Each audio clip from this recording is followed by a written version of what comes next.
Hey guys, welcome back to another video. Today I'm actually filming something that is going to be a series of videos for those of you that want to start out as a makeup artist or are already a makeup artist, but I'm going to do a series where I share my tips and tricks from how to get started as a makeup artist and through to if you are already a makeup artist, how to get clients, how to get booked, how to grow your clientele. And if you're interested in this type of content, then please subscribe and keep on watching.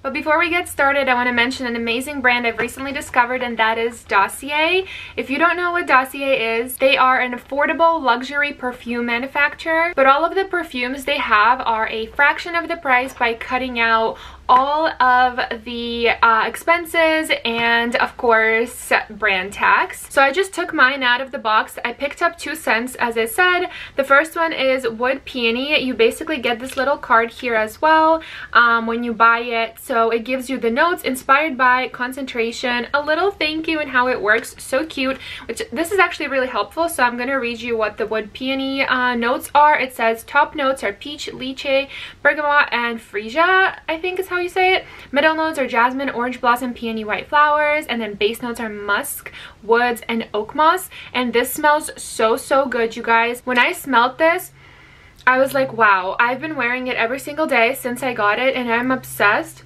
And I've noticed the lasting power on these is really good. It does last all day from what I could tell. And I also like that the cap, whenever you put it on, is kind of like a magnetic closure, so it closes right up. And then the second perfume I'm super excited to share with you guys is the Fruity Almond.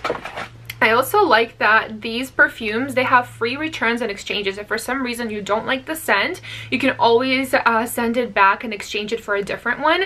But this one I was so excited to get because this is the one that is called Fruity Almond, and it is very similar to the one I already own and been using for years, and that is the Carlina Herrera Good Girl perfume. I don't know if you guys ever smelled that one. I've used it for years and this one smells identical. I'm not even kidding. I'm gonna read you again the notes. The top notes are almond and peach. Middle notes are orris, orange blossom, and tuberose. And then base notes are tonka bean, vanilla, and coca. Smells amazing. Like I said, lasts all day. This one, it says it's inspired by Carlina Herrera Good Girl perfume. And it smells amazing, and it's a lot cheaper, let me tell you, and the lasting power is just as good. And I don't know about you, but I'm always trying to find different ways of saving money. And I'm so happy I discovered this brand. Dossier also has a new payment method. At the end of your checkout, you basically have to select cash, and that will earn you a $10 bonus credit. And you get rewarded with 10% store credit every time you shop. I am obsessed with both of these scents that I purchased. I literally use them every day. I like switch back and forth. So I'm going to leave a link for you guys down below, as well as a 10% off if you click the link in the description box. And I'll leave the link to both of the perfumes that I personally purchased and mentioned in this video. Thank you so much to Dossier for reaching out and letting me try out these amazing perfumes, and I hope you guys enjoy them just as much. Let's get started with today's part 2 of how to get started as a makeup artist. So this is going to be a first kind of part of this whole series that I'm going to be doing, and this is going to be like the basics of how to get started as a makeup artist. So the first thing I have to say is depending on the state that you live in, so you would have to check your regulations of where you live, what you would need to become and work legally as a makeup artist. In the state of Massachusetts, from what I know, you do not need to have any sort of license to be a working makeup artist. However, I myself still went and got my esthetician license just to have, only because I love skincare and I wanted to kind of educate myself more on that and kind of have something to, I guess, back me up as a makeup artist. But again, you don't have to in the state of Massachusetts, but I would definitely check with your state wherever you live. The first thing that is super helpful to do is, of course, at least know the basics. So the basics of doing makeup and then the basics of hygiene, both are super important. There's a lot of content on YouTube, of course, to learn from so many amazing makeup artists. A lot of them just are even putting out videos and free tutorials and free classes classes that you can look up on YouTube, and then from then on you can just start practicing again on yourself as well as others, your family members and your friends. I also find helpful going on social media, so something like Instagram or TikTok, and finding makeup artists that inspire you or whose style you love the most. Follow those people and see what they are doing. Oftentimes they will also do classes that are online that I would highly encourage you purchase and take at least some kind of classes and courses from those makeup artists, so you can learn how they do makeup and learn different techniques from every makeup artist. Once you have all of those techniques, of course, accumulated, you should start practicing on yourself and practicing on others.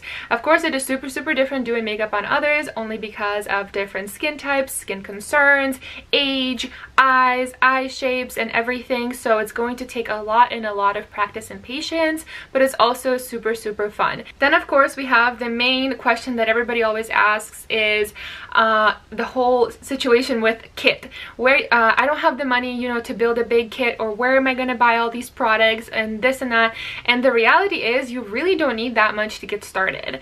What I did whenever I first started as a makeup artist is I bought the Graftobian foundation palette, and that is what solved all of my foundation problems. I often double that up as concealer as well. I'll link the link to that down below. It is basically an $80 foundation palette, and you get every single shade from like the lightest to the darkest, and then you can mix them all, of course.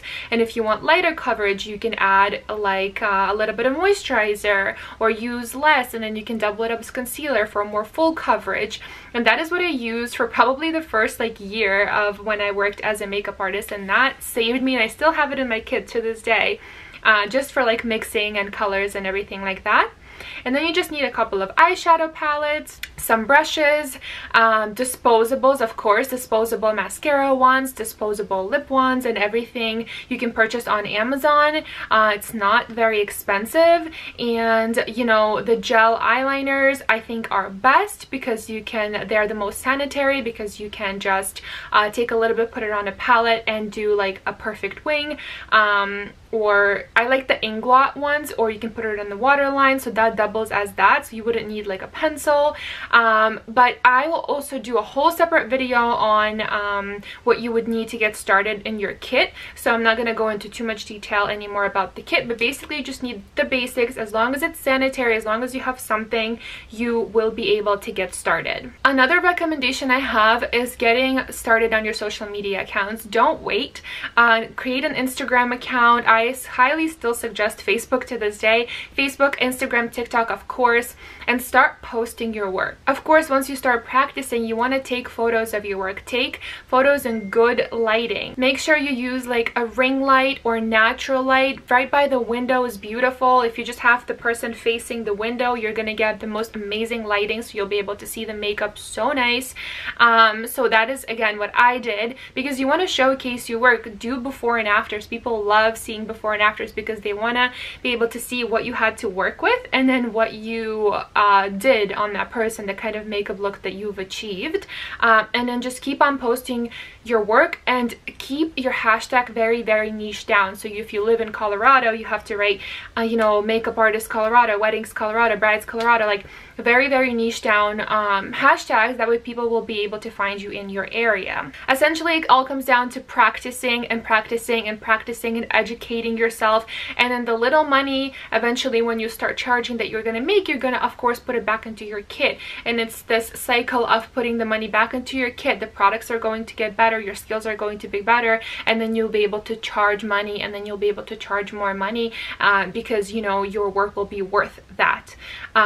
So if you are just thinking about it and just starting out, I would definitely and highly suggest just doing it, creating a small kit for you to work with on your friends and others, and starting to practice. I would also suggest doing all ages and all types of skin types. Meaning, you know, you should do more mature clients as well as younger clients, so you see the difference and you learn how to work with different skin, so you're not afraid. Let's say if you book a wedding or book a client, you'll be able to do all of them comfortably.